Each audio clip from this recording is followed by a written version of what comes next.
एकादशी व्रत कथा। पौराणिक कथा के अनुसार सतयुग में एक महाभयंकर दैत्य मूर ने इंद्र आदि देवताओं पर विजय प्राप्त कर उन्हें उनके स्थान से भगा दिया।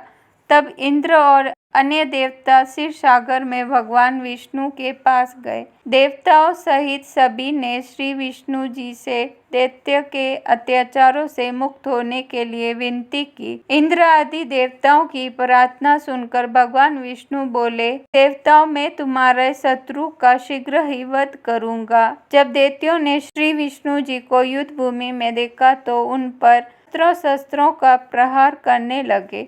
भगवान विष्णु मूर को मारने के लिए जिन जिन शास्त्रों का प्रयोग करते वे सभी उसके तेज से नष्ट होकर उस पर पुष्पों के समान गिरने लगे। श्री विष्णु उस दैत्य के साथ 100 वर्षों तक युद्ध करते रहे परंतु उस दैत्य को न जीत सके। अंत में भगवान विष्णु शांत होकर विश्राम करने की इच्छा से बद्रिकाश्रम में सिंहावती नामक की गुफा जो 12 योजन लंबी थी उसमें शयन करने के लिए चले गए। दैत्य भी उस गुफा में चला गया कि आज मैं श्री विष्णु को मारकर अपने सभी शत्रुओं पर विजय प्राप्त कर लूंगा। उस गुफा में एक अत्यंत सुंदर कन्या उत्पन्न हुई और दैत्य के सामने आकर युद्ध करने लगी। दोनों में देर तक युद्ध हुआ और उस कन्या ने राक्षस को धक्का मारकर मूर्छित कर दिया और उठने पर उस दैत्य का सिर काट दिया।